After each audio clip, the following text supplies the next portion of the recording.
I'm Paul Zigo, and this is CinemaForCynics. So 2017 is shaping up to be the year the Invisible Island makes a comeback. You know the one. That island that's perpetually shrouded in mystical fog, that unspoiled hunk of jungle that nobody ever happens upon. Except, of course, for American pilots looking to crash land. First we had Kong, Skull Island, and now we trade giant gorillas and squid for ultra-hot, ultra-deadly chicks in Wonder Woman. I'll be honest with you folks, I went into this film expecting to hate it. I'm just not a fan of how DC handles their intellectual property these days. After wiping their collective rich asses with Bane in The Dark Knight Rises, they proceeded to turn out nothing but disappointment.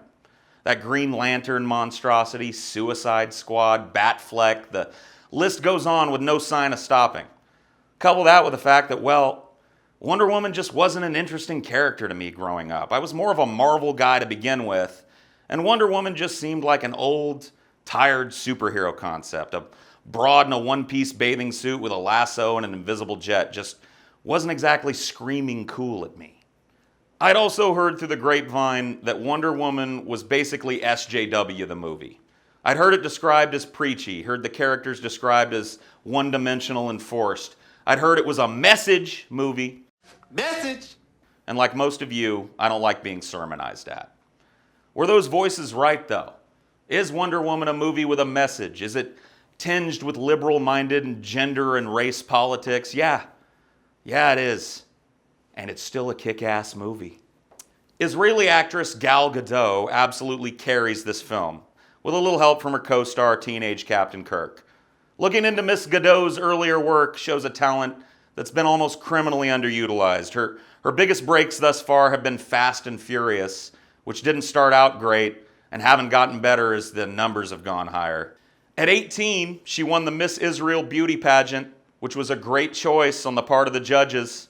She's also a former Israeli Defense Force soldier, which I believe shows throughout the film's awesome martial arts action sequences. It's a brilliant piece of casting, and watching her don the Wonder Woman armor felt like watching Tony Stark put on the Iron Man suit for the first time.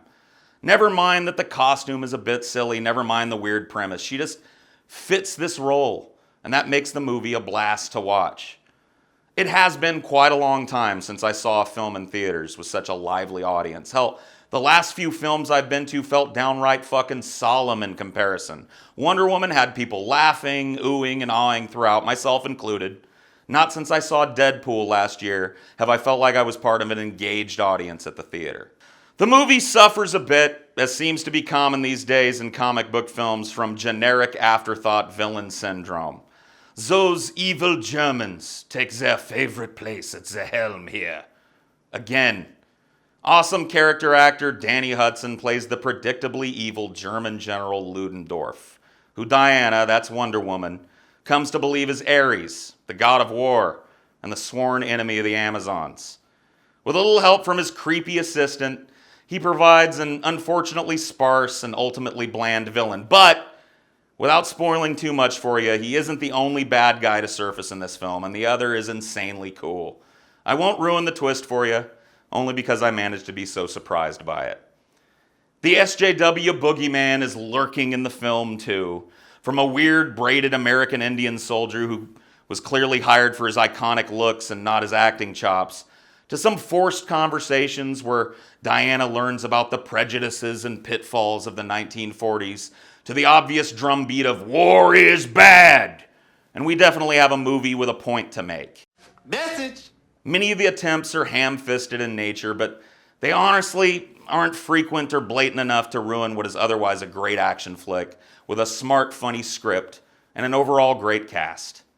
It remains to be seen whether the character will survive being thrown in with the rest of DC's motley crew of movie superheroes, but as an origin film, as a summer popcorn flick, and as a fresh new property, Wonder Woman now stands alone in the DC universe. Wonder Woman was great. Watch it. Now. Go.